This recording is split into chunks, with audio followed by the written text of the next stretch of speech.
Welcome back dear parents. NCERT के इस lecture series में आज हम क्लास 7th का चैप्टर नंबर 3 कवर करेंगे, जिसका नाम है आवर चेंजिंग अर्थ।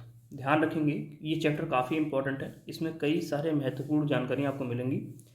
हम इस चैप्टर में बात करेंगे कुछ प्लेट्स के बारे में, बात करेंगे अर्थ कितने प्लेट्स में डिवाइड है। देन हम बात करेंगे आपके जो 2 टाइप्स के फोर्सेज होते हैं, जैसे एंडोजेनिक फोर्स है एंड देन आपका एक्सोजेनिक फोर्स है, उसके बारे में बात करेंगे। देन हम ये भी बात करेंगे वॉल्केनोज कैसे फॉर्म होते हैं, उनके अलग अलग जो फीचर्स हैं उनकी बात करेंगे। एंड इसके बाद हम बात करेंगे उन डिफरेंट लैंडस्केप्स की, उन डिफरेंट आकृतियों की जो फॉर्म किए जाते हैं डिफरेंट फैक्टर्स के माध्यम से। जैसे रिवर किन किन आकृतियों को बनाती है, ग्लेशियर्स जो होते हैं, जो आइस रिवर होते हैं, वो किन आकृतियों को बनाते हैं। देन हम ये भी देखेंगे जो सी वेव्स होती हैं वो किन आकृतियों को बनाती हैं, डेजर्ट में कौन कौन सी आकृतियाँ बनती हैं, इन सबको भी हम देखेंगे। तो काफ़ी इंपॉर्टेंट चैप्टर है, इस चैप्टर को ध्यान से आप सभी देखिए। तो आइए शुरू करते हैं। सबसे पहले तो हम ये जानेंगे कि हमने पिछले वाले चैप्टर में जो पढ़ा था लिथोस्फेयर। ओके, हमने देखा था कि अर्थ जो है आपका 3 पार्ट में डिवाइडेड है, जिसमें उससे पहला पार्ट था वो क्रस्ट, एंड देन उसके मिडिल का पार्ट था मेंटल, एंड देन आपका कोर। तो हमने देखा जो क्रस्ट वाला पार्ट है, इस पार्ट का जो ऊपर वाला हिस्सा जो हमें दिखाई देता है उसे हम कहते हैं लिथोस्फेयर।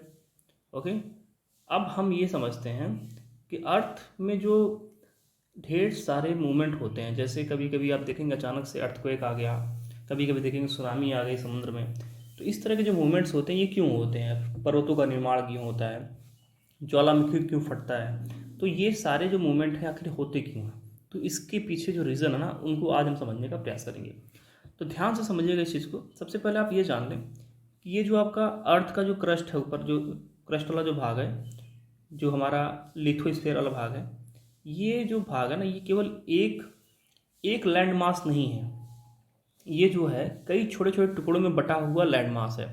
ध्यान से समझिएगा बिल्कुल। ये हमने कहा कि ये केवल एक लैंड मास नहीं, बल्कि ये कई कई टुकड़ों में बटा हुआ है लैंड मास।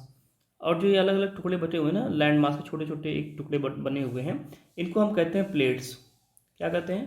प्लेट्स कहते हैं। ये सब अलग अलग प्लेट्स के रूप में जाने जाते हैं। तो हमारे पृथ्वी पर जो है, पृथ्वी जो हमारा जो सरफेस वाला जो भाग हमें दिखता है, ये डिफरेंट प्लेट्स से बना हुआ है। ओके, डिफरेंट प्लेट्स में बटा हुआ है। और ये जो प्लेट्स है ना, ये सारे प्लेट्स फ्लोटिंग पोजीशन में हैं मॉल्टेन मैग्मा के ऊपर। मॉल्टेन मैग्मा जो हमारा द्रवित जो लावा है, जो द्रवित हमारा मैग्मा है, उसके ऊपर ये फ्लोटिंग पोजीशन में है। तो क्या होता है कि जब ये जो मॉल्टेन मैग्मा है, ये क्या होता है कि देखिए कुछ इसका मूवमेंट कुछ इस प्रकार होता है कि मान लीजिए मॉल्टेन मैग्मा है, तो ये अब चूँकि गर्म है, तो गर्म होने की वजह से क्या करेगा, जो चीज़ गर्म होती है वो चीज़ ऊपर उठने की टेंडेंसी उसमें होती है। तो ये ऊपर उठता है, प्लेट पे हिट करता है।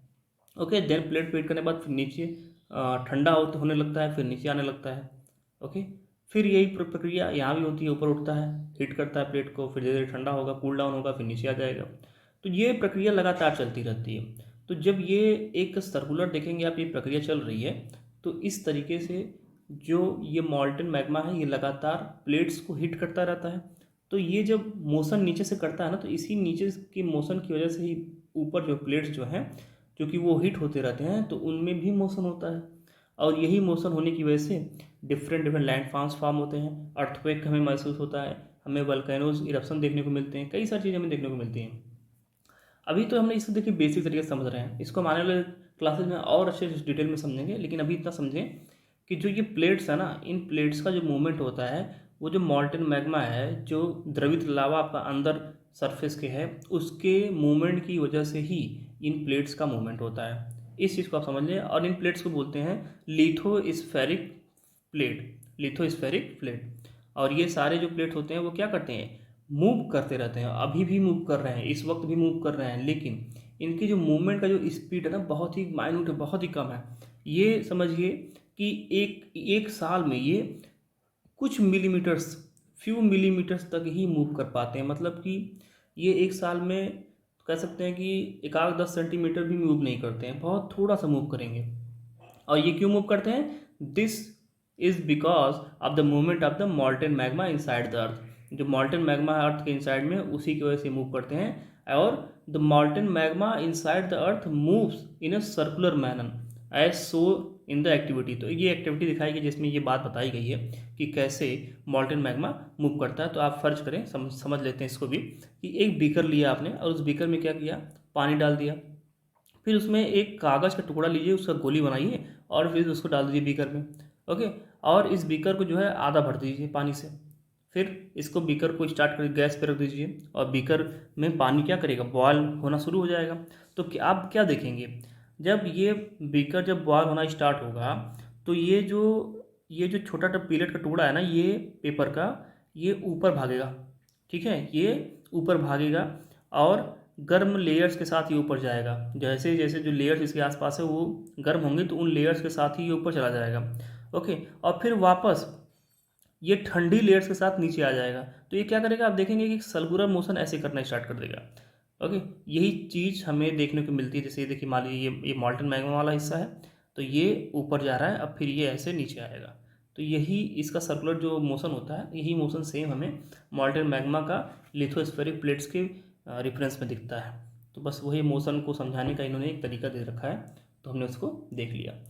अब देखिए, जो लिथोस्फेरिक प्लेट है, इसको हम कह सकते हैं, ये अर्थ का जो क्रस्ट है ना, the earth crust consist of several large and small rigid irregular shaped plates which carry continents and ocean plate. हमने कहा कि जो अर्थ का क्रस्ट है ना, ये कई सारे, एक तो प्लेट है नहीं, हमने कहा कि ढेर सारे प्लेट्स में डिवाइडेड है, तो कई सारे प्लेट्स में ये बटे हुए हैं। अर्थ का जो पूरा आपका क्रस्ट वाला भाग है वो कई सारे प्लेट में बटा हुआ है, कॉन्टिनेंट वाला भाग भी और ओशियन वाला जो भाग है, ये सारे अलग अलग प्लेट्स में बटे हुए हैं। कुछ छोटे प्लेट्स हैं, कुछ बड़े प्लेट्स हैं। तो टोटल जो बड़े बड़े प्लेट्स की बात करें तो 7 बड़े प्लेट्स हैं और छोटे प्लेट्स ढेर सारे हैं। तो इन सब चीज़ों को भी हम आगे आने वाले चैप्टर्स में कवर करेंगे। तो हमने क्या समझ लिया कि जो हमारा अर्थ का जो क्रस्ट वाला भाग है वो डिफरेंट डिफरेंट लिथोस्फेरिक प्लेट्स में डिवाइडेड है और वो मूवमेंट कर रहा है। ये चीज़ हमने यहाँ से निकाली है। मूवमेंट क्यों कर रहा है, because of the movement of the molten magma inside the earth. Earth के नीचे, अर्थ के अंदर जो मॉल्टेन मैग्मा जो द्रवित लावा है, उसके मूवमेंट, उसके गति की वजह से ही ये लिथोस्फेरिक प्लेट जो है वो गति कर रहे हैं। ठीक है, यहाँ तक चीज़ें क्लियर होंगी। अब देखिए, जब ये गति होती है ना, जब प्लेट जब मूव करते हैं तो ये प्लेट का जो मूवमेंट होता है, इनको हम दो भागों में बांटते हैं, क्योंकि इनकी वजह से ना डिफरेंट डिफरेंट टाइप्स की हमें आकृतियाँ मिलती हैं और डिफरेंट डिफरेंट टाइम पीरियड में वो आकृतियाँ फॉर्म होती हैं। तो कौन से 2 फोर्सेस को हम बोलते हैं इनके लिए, इनको कहते हैं हम कि इंडोजेनिक फोर्सेस।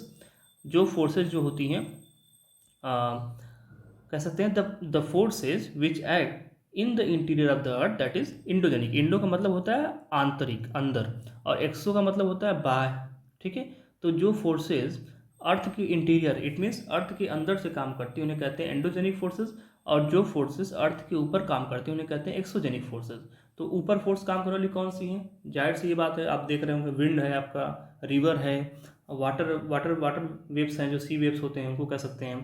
तो ये सब क्या है, जो सरफेस पे हमें दिखाई देता है कि ये लगातार काम कर रही हैं और किसी भी लैंड मास को क्रिएट करने में महत्वपूर्ण भूमिका निभा रही हैं। लेकिन जो अर्थ के अंदर की फोर्सेज है वो कौन कौन सी हैं, जैसे अर्थक्वेक हो गया, वल्केनो हो गया आपका, और अचानक से ही ये सब फोर्स आ जाती हैं और एक बहुत बड़ा लैंड मास में डिफरेंस क्रिएट करके चली जाती हैं। तो इन दोनों चीज़ों को समझने का प्रयास करेंगे। तो आइए बारी बारी से देखते हैं ये जो एंडोजेनिक फोर्सेज हैं और एक्सोजेनिक फोर्सेज हैं क्या है। तो हमने देखा कि अर्थ का मूवमेंट हमने 2 भागों में डिवाइड कर दिया। एक को हमने नाम दिया एंडोजेनिक फोर्सेज और दूसरे को हमने नाम दिया एक्सोजेनिक फोर्सेज। तो एंडोजेनिक फोर्सेज हमने कहा कि ये जो फोर्स है ये अर्थ के इंटीरियर में क्या होती है, उत्पन्न होती है। तो इस फोर्स को भी हम 2 भागों में डिवाइड कर सकते हैं। एक तो हो गया सडन फोर्सेज, एक हो गया डायस्ट्रॉफिक फोर्सेज। सडन फोर्सेज में मतलब ये हो गया कि ये बहुत ही अचानक से आती हैं, तुरंत आएंगी, झटके में आएंगी और तबाही मचाकर चली जाएंगी। और जो डायस्ट्रॉफिक प्रोसेस होती हैं ये क्या करती हैं, तो वक्त लेती हैं, धीरे धीरे होती हैं, लेकिन ये भी अर्थ के इंटीरियर में हो रहे कारणों की वजह से ही होती हैं। तो इन्हें भी हम इंडोजेनिक फोर्सेस कहते हैं, लेकिन इनका स्पीड क्या होता है, थोड़ा स्लो होता है। तो अब बात करते हैं सडन फोर्सेज में कौन कौन से फोर्सेज आते हैं। अर्थक्वेक, आप देखते हैं अचानक से अर्थक्वेक हमें महसूस होता है, पहले तो कभी हमें पता नहीं होता कि अर्थक्वेक धीरे धीरे आ रहा है, अब आते आते अब आ जाएगा, ऐसा तो होता नहीं है।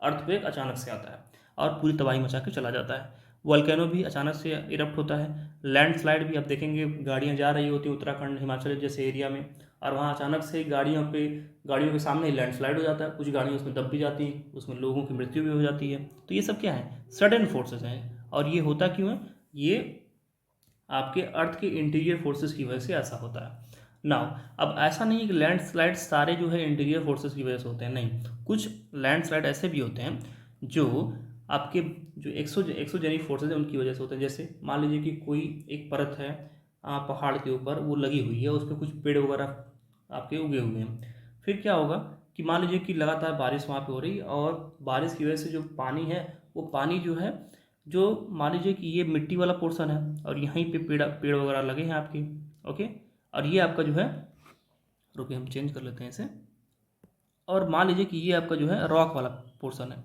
अब क्या हो रहा है, लगातार बारिश होने की वजह से ऐसा हो जा रहा है कि जो ये रॉक वाला पोर्शन है और जो ये मिट्टी वाला पोर्शन, इनके बीच से वाटर फ्लो करना शुरू कर देता है। तो जब वाटर फ्लो करना शुरू करेगा तो क्या होगा, ये इनका कांटेक्ट एक दूसरे से खत्म कर देगा। तो एक समय ऐसा आएगा कि ये जो ऊपर का जो लैंड मास है, ये रॉक से किसी भी प्रकार से बंधा हुआ नहीं रह पाएगा, और जब ऐसा होगा तो इसके स्लाइड करने की संभावना बढ़ जाएगी। तो ये स्लाइड क्यों हो रहा है, देखा जाए तो मेनली आपका ये हो रहा है जो वाटर है उसकी वजह से। लेकिन सिर्फ वाटर की वजह से हो रहा है नहीं, अर्थ का जो ग्रेविटेशन है वो भी तो इसको खींच रहा है, तभी तो ये नीचे आ रहा है। तो लैंड स्लाइड में कह सकते हैं कि मेनली इंटीरियर फोर्सेस का उसमें होता है काम, लेकिन कभी कभी जो एक्सोजेनिक फोर्सेस होते हैं वो भी इसमें काम करते हैं। और कुछ और अगर हम बात करें एंडोजेनिक फोर्सेस का, तो हम कह सकते हैं हमारी ये स्लाइड है उतना ये अभी पकड़ा हुआ है, ज़्यादा छोड़ा नहीं है इसको, रॉक को। तो फिर क्या होगा, मान लीजिए अर्थक्वेक आ गया और बहुत ज़्यादा यहाँ पे झटके हो गए, तो उस झटके में पता चला ये छोड़ कर चला गया, स्लाइड कर गया, तो उस प्रकार का जो लैंड स्लाइड होगा टोटली वो एंडोजेनिक होगा। तो हमने ये दोनों देख लिया। ओके, आई होप क्या कुछ चीज़ें क्लियर हो गई होंगी ना। डायस्ट्रॉफिक फोर्सेस की बात करें तो जो माउंटेन बिल्डिंग फोर्सेस होते हैं, जो माउंटेन्स का निर्माण करते हैं, उन्हें कहते हैं, ये भी एंडोजेनिक फोर्सेस की वजह से होता है, क्योंकि जब मॉल्टेन मैग्मा मूव करता है तो वो प्लेट्स को भी मूव कराता है। तो कुछ प्लेटें क्या होती हैं, आपस में भिड़ जाती हैं। जब आपस में भिड़ जाएंगी तो एक दूसरे के ऊपर चढ़ जाएंगी, और जहाँ ही चढ़ेंगी एक दूसरे के ऊपर तो ऐसे क्या उड़ जाएंगी, उठेंगी, तो यही तो बन गया माउंटेन्स बन गया, ये फोल्ड माउंटेन हो गया आपका। ओके, वलित पर्वत जिसे कहते हैं। तो इस प्रकार के जो है लैंडस्केप जो होते हैं, जो आकृतियाँ होती हैं, वो एंडोजेनिक फोर्सेस के माध्यम से बनती हैं ना। Moving on the exogenic forces, ऐसे फोर्सेस जो अर्थ के बाहर अप्लाई होती हैं, तो इनको हम कह सकते हैं इरोजनल एंड डिपोजिशनल, मतलब काट छाट करना और ले आके आपका एक जगह निक्षेप कर देना। तो इरोजनल फोर्सेस में कुछ फैक्टर्स होते हैं जो इरोजन करते हैं, जैसे रिवर इरोजन करता है, विंड करता है, सी वेव्स करते हैं, ग्लेशियर करते हैं। तो ये इरोजनल फैक्टर्स ये होते हैं, ये इरोजन भी करते हैं और एक जगह से दूसरी जगह पर ले जाकर चीज़ों को रख भी देते हैं। ओके, तो ये हो गया आपका अर्थ का मूवमेंट, जो कि दो टाइप में था, इसको हमने अच्छे तरीके से देख लिया। आई होप ये चीज़ें आपको समझ में यहाँ पे आ गई होंगी। वही बातें देखिए यहाँ पे लिखी गई है, that endogenic forces sometimes produce sudden movement. जो एंडोजेनिक फोर्सेस होते हैं अचानक से ये कोई मूवमेंट क्रिएट करेंगे जिससे बहुत ज़्यादा नुकसान हो जाता है, and at the other times produces slow movement, और कुछ कुछ बार ये स्लो मूवमेंट भी करते हैं। तो स्लो मूवमेंट वाला हमने देखा, माउंटेन बिल्डिंग वाला काम, ये स्लो मूवमेंट है। Sudden movements like earthquake, volcanoes causes mass distraction on the surface of the earth. तो हम देखते हैं कि जो अचानक से मूवमेंट होते हैं, जैसे अर्थक्वेक, वोल्केनोज, ये क्या करते हैं, बहुत ज़्यादा तबाही मचाते हैं। इस चीज़ को हमने पहले ही देख लिया है। ओके, अब हम बात करेंगे वोल्केनो के बारे में, उसके पहले हम कुछ चीज़ें यहाँ देख लेते हैं। जैसे यहाँ पे देखिए वर्ड की बात की गई है, एंडो मतलब होता है इनसाइड, एक्सो मतलब होता है आउटसाइड, जेनिक मतलब होता है ओरिजिन। तो ऐसे फोर्सेस जिनका origin Indo, it means inside से होता है, अर्थ के इंटीरियर पार्ट से होता है, उससे कहते हैं एंडोजेनिक फोर्सेज। और ऐसे फोर्सेज जिनका ओरिजिन आउटसाइड, एक्सो मतलब आउटसाइड, इट मीन्स अर्थ के बाहर से होता है, उनको कहते हैं एक्सोजेनिक। ओके, एक डू यू नो एक्टिविटी जान लेते हैं, इसको समझने का हम प्रयास कर लेते हैं। पहले हम आ जाते हैं वोल्केनो पे। तो ये देखिए ध्यान से, ये हमारा है वोल्केनो। तो volcano is a vent in the earth's crust through which molten materials erupt suddenly. अब देखिए ये वोल्केनो क्या है, एक वेंट, वेंट मतलब ये जो पाइप है ना, इसी पाइप को कह रहे हैं ये वेंट है। तो ये ज्वालामुखी का जो पाइप है, इसे हमने कहा दिया कि ये वोल्केनो वेंट है, जो कि ओपन होता है। Okay, in the earth crust. अब जो ये अर्थ का क्रस्ट है ना, इस अर्थ के क्रस्ट में देखिए ये पाइप ओपन हुआ, और इसी के थ्रू, इसी पाइप के थ्रू अब नीचे से जो मैग्मा है, मॉल्टन मैग्मा, ये क्या करेगा, ऊपर आएगा, और ऊपर आके ये जहाँ इस जगह जैसे मिलेगा सरफेस के बाहर, ये फूट जाएगा। अब फूट करके ये बड़ी मात्रा में गैसेस और एसिड्स, ये दोनों ही बाहर निकालेगा। ओके, और ये चीज़ें जो है हम कहते हैं इनको कि ये है वॉल्केनो इरप्शन, मतलब यहाँ पे ज्वालामुखी विस्फोट हो गया। और जो ये विस्फोट होगा जहाँ पे इसके मुंह पे, तो ये मुंह क्या होगा इसका, धीरे धीरे जब मान लीजिए विस्फोट होगा, मान लीजिए पहले कुछ इस प्रकार से था। ओके, अब अचानक से आया, विस्फोट हुआ, तो ये हिस्सा तोड़ करके हटा देगा। जब ये हिस्सा तोड़ के हटा देगा तो बाद में इसकी आकृति कुछ इस प्रकार बन जाएगी, ऐसे थोड़ा गड्ढा हो जाएगा। तो ये जो गड्ढा होता है ना, इस गड्ढे को कहते हैं क्रेटर।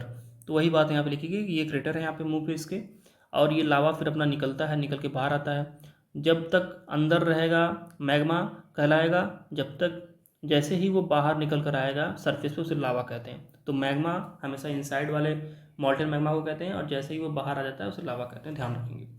ये क्रस्ट वाला पार्ट हो गया आपका, ये मेंटल वाला पार्ट, मेंटल वाले पार्ट से आपका ये मैग्मा ऊपर जा रहा है, मैग्मा चैम्बर से। तो ये हमने देख लिया वोल्केनो वाला मामला।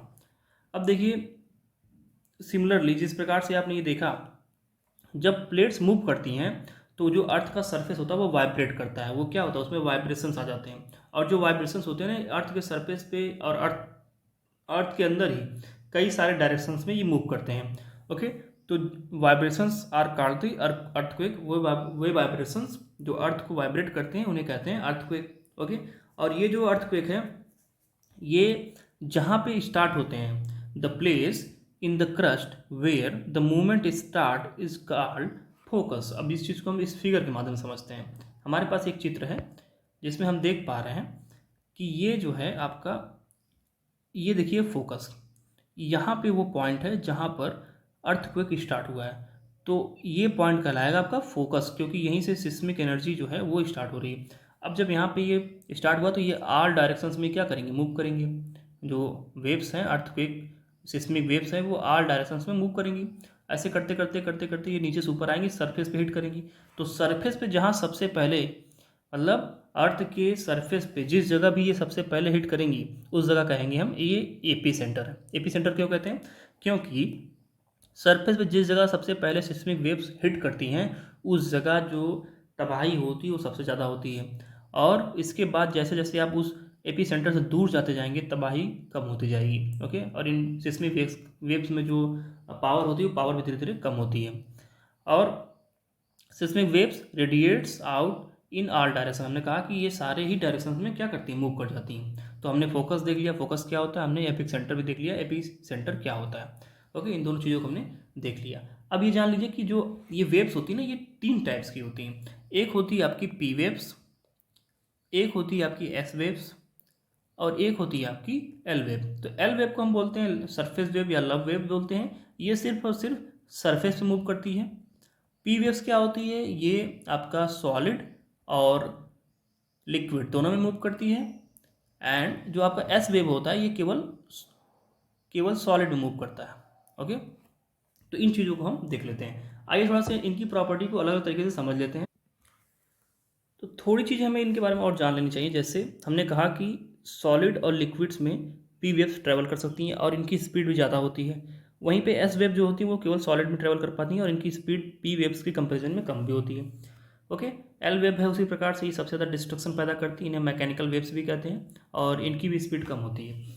जो पी वेव्स होते हैं इन्हें हम लॉन्गिट्यूडनल वेव्स भी कहते हैं, और इनका जो डायरेक्शन ऑफ प्रोपागेशन होता है, मतलब ये जिस दिशा में जाती हैं और जिस दिशा में ये ट्रेवल करती हैं, और इनके जो जो वेव्स हैं उनकी जो डायरेक्शन है वो सारा मूवमेंट का और वेव की डायरेक्शन वो सारी जो होती हैं वो आपकी पैरेलल होती हैं एक दूसरे के। जैसे आपको मैं समझा देता हूँ इस फिगर के माध्यम से। एक चित्र आप देखें ध्यान से। अब ये जो चित्र है ये है पी वेव्स का चित्र। ओके, पी वेव्स क्या करती हैं, ये कुछ इस प्रकार से चलती हैं, ध्यान से देखिएगा। ये शियर एंड स्ट्रेस मीन्स आपको दबाव देंगी फिर फैलेंगी, सिकुड़ेंगी फिर दबाव देंगी फिर फैलेंगी, ये कुछ इस प्रकार से चलती हैं। ओके, बट जो एस वेव्स होती हैं वो कुछ इस प्रकार से मूव करती हैं। तो ये जो मूवमेंट होता है इस मूवमेंट को हम कहते हैं ट्रांसवर्स मूवमेंट। ये मूवमेंट होता है आपका लॉन्गिट्यूडल मूवमेंट। इसमें जो है वेव की जो डायरेक्शन होती है वो मूवमेंट के आपके पैरेलल होती है, बिल्कुल ऐसे ही चलते हैं वेव्स ये जिस प्रकार से ये अपना मूवमेंट कर रही हैं यहाँ पे। और यहाँ पे यस में क्या होता है, इनका जो वेव की डायरेक्शन होती है वो इधर होती है और मूवमेंट इनका अप एंड डाउन होता है जिसे हम कहते हैं परपेंडिकुलर। तो यहाँ पे ये डिफरेंस आ जाता है ट्रांसवर्स वेव में और ये लॉन्गिट्यूडनल वेव्स में। तो ये चीज़ें हमने कुछ एक्स्ट्रा हमने जानी थी वो हमने जान ली। तो अब देखिए, अब मान लीजिए कि कोई चीज़ सॉलिड है तो सॉलिड को आप ऐसे आगे पीछे कर करके दबा करके फिर फैला करके आगे पीछे बढ़ सकते हैं। लिक्विड में भी ये काम कर सकते हैं, लेकिन एस वेव जब सॉलिड में चलती हैं तो ये थोड़ा सा ऐसे ऊपर नीचे करती हैं, लेकिन ये लिक्विड में जब चलती है तो लिक्विड में चीज़ों को, चूंकि लिक्विड एक दूसरे से जुड़े होते नहीं है, तो उनको आप ऊपर नहीं उठा सकते, फिर नीचे नहीं छोड़ सकते। हाँ, जुड़ाव जहाँ रहेगा वहाँ पे ये चीज़ें कर सकते हैं। तो इसलिए जो सॉलिड वेव्स हैं वो लिक्विड में नहीं ट्रेवल कर पाती हैं। इस चीज़ को आप ध्यान रखेंगे। तो बहुत ही इंपॉर्टेंट कॉन्सेप्ट था जो हमने डिस्कस कर लिया, और ये चैप्टर भी काफ़ी इंपॉर्टेंट है, इसलिए इसे बहुत ही पेशेंसली देखिए। अब बात करते हैं, कुछ और पॉइंट्स इसमें देख लेते हैं कि जो अर्थक्वेक है उसको हमने देख लिया कि कितना ये खतरनाक होता है, और ये थ्री टाइप्स के जो वेव्स होते हैं ये इसमें बहुत ही महत्वपूर्ण भूमिका निभाते हैं। अब कुछ बातें यहाँ पे दी गई हैं जिसके बारे में बताया जा रहा है कि किस प्रकार से आप अर्थक्वेक को जो है उसका जो डिस्ट्रक्शंस है उसको कम कर सकते हैं। कुछ ढेर सारी एक्टिविटीज़ हैं उनको आप उनके माध्यम से, जैसे मान लीजिए कि अर्थक्वेक आ गया तो उसकी तैयारी कैसे करें। पहली बात तो सेफ स्पॉट पकड़ें, कहीं भी अगर हों, आप घर में हों, बाहर हों, खुले में है तो अच्छी बात है, बिल्कुल सही है। लेकिन अगर आप घर पे हैं तो किसी कॉर्नर को पकड़ लें, और ऐसे कॉर्नर को पकड़ें जहाँ पे कोई आपका मतलब मिरर जैसी चीज़ें ना हो, कोई खिड़की वगैरह वहाँ पे विंडो ना हो, और कॉर्नर बिल्कुल सही हो, ताकि जब भी कोई ऐसी दिक्कत हो, मान लीजिए कि कॉर्नर इतना ज़्यादा अर्थक्वेक है कि आपका जो छत है ना वो फॉल कर गया, तो छत जब गिर जाएगा ना तब भी कॉर्नर पे इफेक्ट नहीं जाता है, तो इसलिए कॉर्नर वाला पोर्शन आपका सेफ होता है। तो या फिर आपके पास कोई टेबल है, कोई बड़ा डेस्क है जिसके नीचे आप घुस जाएँ तो ऊपर बहुत मजबूती दे दे वो, तो उस तरह की चीज़ें भी हमें बहुत ही उस समय हेल्प करती हैं। तो जहाँ भी कोई मजबूत चीज़ दिखती है उसके नीचे आप चले जाएँ। ये हो गया safe spot. Stay away from, अब मान लीजिए कि कोई ऐसा प्लेस है जहाँ पे फायर का यूज होता है, वहाँ से दूर रहें। चिमनीज वगैरह जहाँ लगती है वहाँ से दूर रहें, विंडोज़ से दूर रहें क्योंकि वो हिलते हैं। मिरर्स वगैरह से दूर रहें क्योंकि वो टूट सकते हैं तो आपके ऊपर वो अटैक कर सकते हैं। तो इस तरह की चीज़ों से दूर रहें। बी प्रिपेयर्ड, इन सब चीज़ों के लिए तैयार रहें, लोगों के बीच में अवेयरनेस फैलाएं, और इन सब चीज़ों को बहुत ही कॉन्फिडेंट के माध्यम से फेस करें, डरें बिल्कुल नहीं। तो ये चीज़ हमने यहाँ पे देख ली। अब देखिए यहाँ पे कुछ और बातें बताई गई हैं, जैसे जो आपका अर्थक्वेक है उसको कैसे मेजर किया जाता है। तो अर्थक्वेक को मेजर करने वाली एक मशीन होती है जिसका नाम होता है सिस्मोग्राफ। ओके, इस सिस्मोग्राफ से अर्थक्वेक मेजर किया जाता है। और जो मैग्नीट्यूड होता है कि कितने मैग्नीट्यूड का जो है अर्थक्वेक आया है, उस मैग्नीट्यूड को मेजर करने का काम जो होता है वो रिक्टर स्केल से होता है। तो इसको भी आप ध्यान रखेंगे। तो ये कुछ दिए हुए हैं, और इसमें बताया गया है कि अगर 2.0 का अर्थक्वेक आया हुआ है तो ये मतलब फेल्ट महसूस भी नहीं होता है। लेकिन 5.0 का आया है तो थोड़ा बहुत ये डिस्टर्बेंस करता है, जैसे कुछ चीज़ें हैं वो गिर जाती हैं, जो चीज़ें रखी हुई हैं खड़ी हैं वो गिर जाती हैं, लेकिन ज़्यादा नुकसान नहीं होता। उसके बाद जो 6.0 का है ये काफ़ी तबाही मचाता है, और 7.0 का है तो क्या कहने, ये तो बिल्कुल आपको बता देगा कि हाँ मैं आ गया हूँ। ओके, अब देखिए यहाँ पे जो अर्थक्वेक एक केस स्टडी दी गई है, जो हमारा गुजरात राज्य है उसमें एक बार भूकंप आया था 6.9 तीव्रता का आया था, और ये रिक्टर स्केल पे इसकी हमने 26 जनवरी 2001 को इसको हम डेट किए थे, और ये काफ़ी ज़्यादा तबाही मचा कर गया था। कई सारे बिल्डिंग्स मकान सब बिल्कुल टूट फूट के गिर चुके थे, कई जगहों पे आग लग गई थी, लोग बिल्कुल परेशान थे, कई दिनों तक लोगों को सुविधाएं, बेसिक जो सुविधाएं थी वो नहीं मिल पाई थी, कई लोगों की मृत्यु हुई थी। तो काफ़ी ज़्यादा ये डिवास्टेटिंग था। इसको देख करके, इसके बारे में सोच करके आप नेट पे जाइएगा, सर्च करिएगा, इसके आपको कुछ विजुअल्स दिखाई देंगे, उन विजुअल्स को देख के आपको अंदाज़ा लग जाएगा कितना ज़्यादा भयानक भूकंप था ये। ओके, तो ये हमने देख लिया अर्थक्वेक के बारे में, और कुछ बातें हमने अर्थक्वेक की भी यहाँ पे समझ ली। अब बात करते हैं वाटरफॉल की, बात करते हैं। तो मेजर लैंड फॉर्म्स में हम देखते हैं सबसे पहले विदरिंग क्या होता है। इरोजन के बारे में तो आप सभी जानते हैं। तो विदरिंग देखिए क्या होता है। Weathering is the breaking up of rocks on the earth surface. जो अर्थ के सरफेस पे जो रॉक्स है ना उनको तोड़ना, कई टुकड़ों में डिवाइड करना, इसे ही विदरिंग कहते हैं। और इरोजन क्या होता है। Erosion is the withering wearing away of the landscape by different agents like water, wind and ice.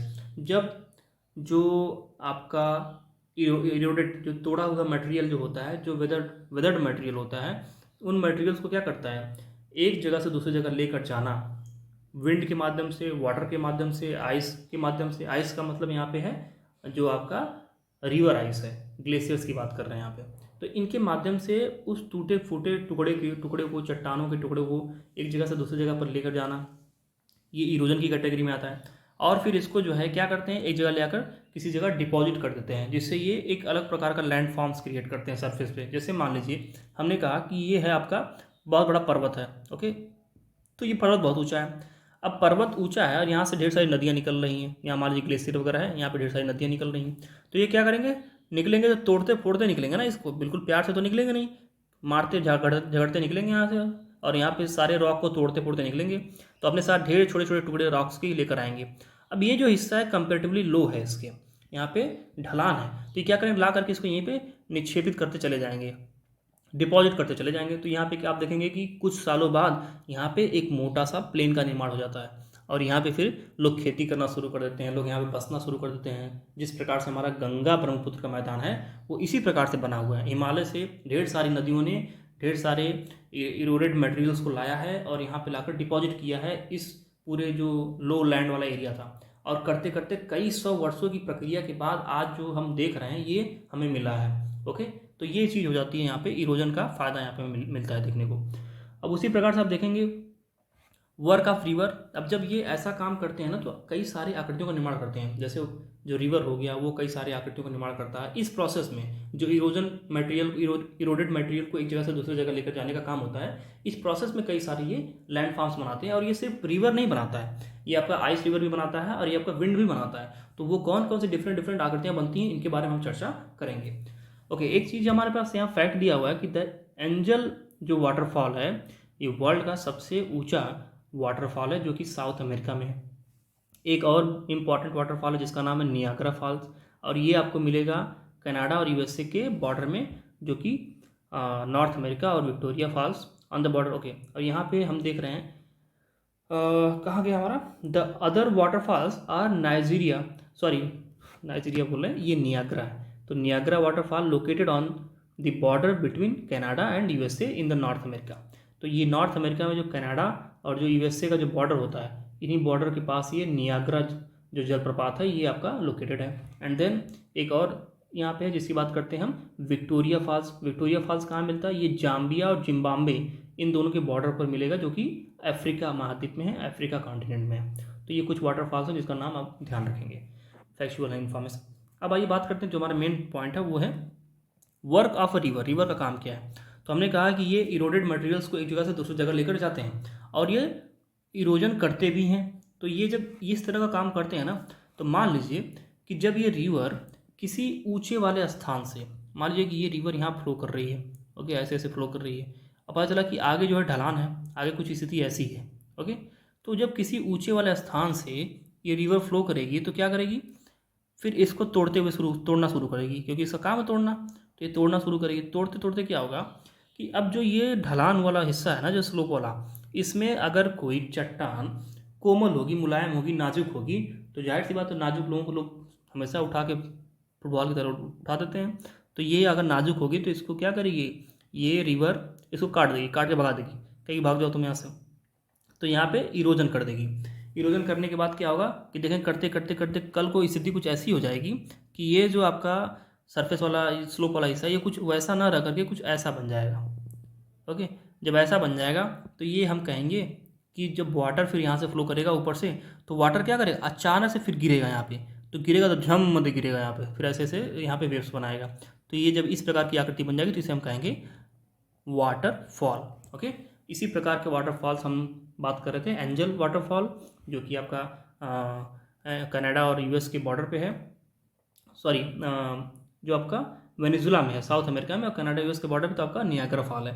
तो इस प्रकार के जो वाटरफॉल्स हैं ये जो है इसी तरह से निर्मित होते हैं, जिसको हमने समझ लिया अच्छे तरीके से। तो यहाँ पे कहा जा रहा है हार्ड रॉक को नहीं तोड़ पाएंगे, कोमल, लेकिन जो रॉक जो बीच में देख रहे हैं ये कोमल वाला रॉक है, इसको तोड़ देंगे। फिर आपका हार्ड रॉक आ गया, उसको नहीं तोड़ पाएंगे, कोमल वाले रॉक को तोड़ देंगे। फिर नीचे देखिए ये भी हार्ड रॉक है, तो इसको भी तोड़ नहीं पाएंगे, तो वैसे पड़ा रहेगा और ऐसे ही फॉल्स के रूप में हमें ये दिखाई देगा। काफ़ी मनोरम दृश्य होता है। कभी मौका मिले तो किसी भी वाटरफॉल को देखने का प्रयास करिएगा, आपको खुद विजुलाइज हो जाएगा कि यहाँ पे ये हार्ड रॉक है और यहाँ पे ये जो है सॉफ्ट रॉक्स है।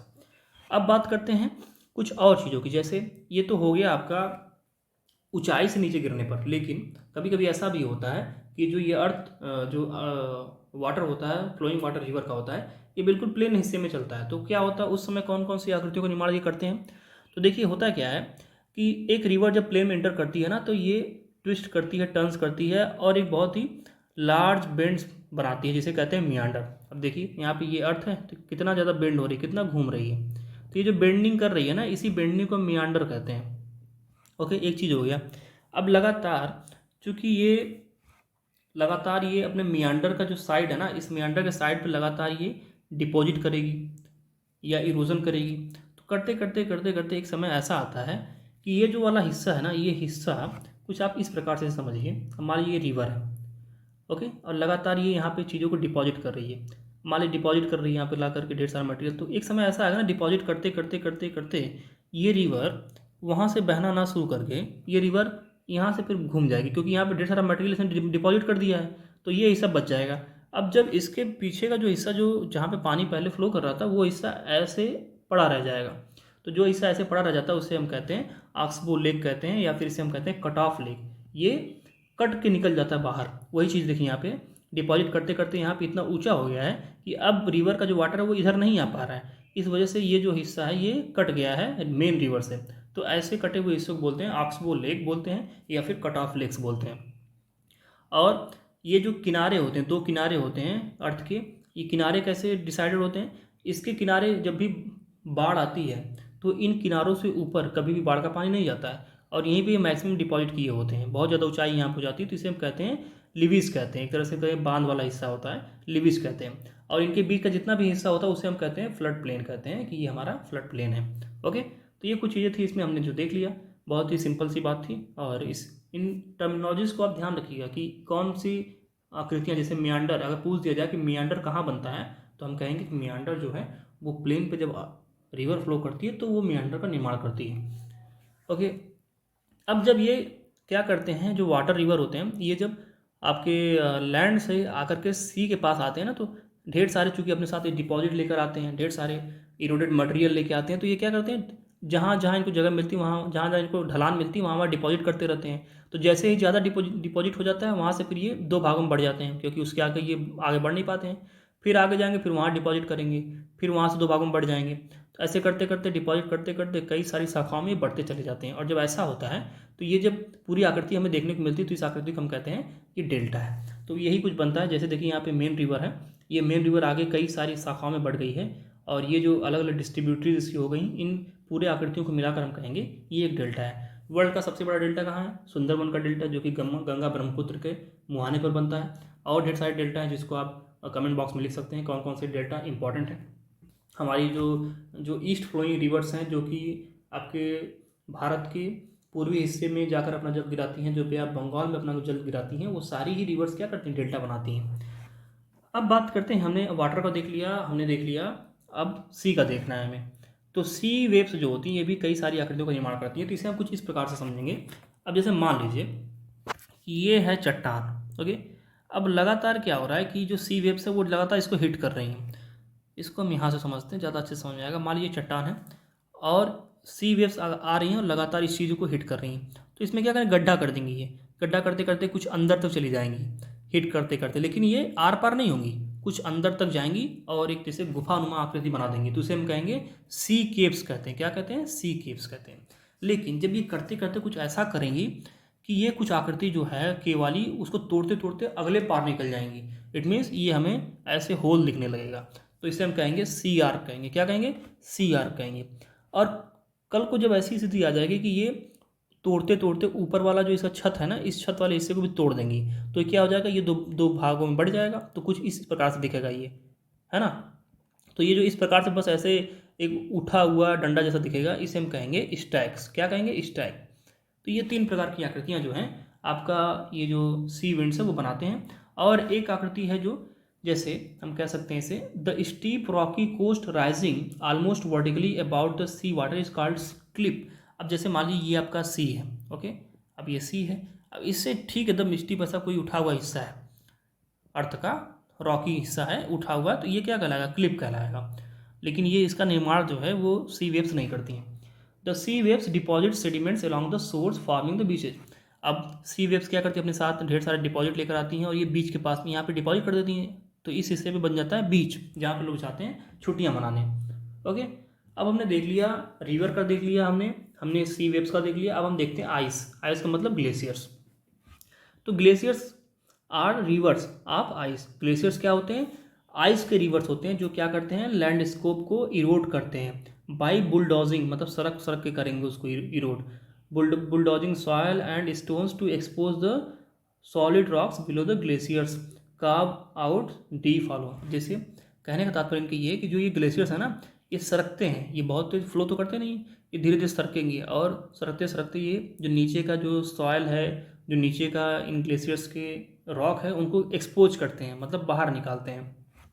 और as the ice melts they get filled up with the water and become beautiful lakes. अब जैसे ही ये गल जाते हैं, जो ग्लेशियर्स के जो वाटर जो आइस हैं ये गलते हैं, तो ये क्या करते हैं, एक बहुत अच्छे अच्छे सुंदर सुंदर लेक्स का निर्माण करते हैं माउंटेन्स में ही। ओके, और जो material carried by the glacier such as rocks big and small, मतलब बड़े साइज के रॉक्स और छोटे साइज के रॉक्स, इनको क्या करते हैं, ये डिपॉजिट करते हैं एक जगह से दूसरी जगह। तो जब ये जहाँ डिपॉजिट करते हैं उसे कहते हैं ग्लेशियल मोरैंस। क्या बोलते हैं, ग्लेशियल मोरैंस। तो ग्लेशियर अगर पूछ दिया जाए कि मोरैंस किसके माध्यम से बनते हैं, तो हम कहेंगे कि मोरैंस जो है वो river of ice, it means glaciers के माध्यम से बनते हैं। ये हमारा यहाँ पे इंपॉर्टेंट पॉइंट होगा।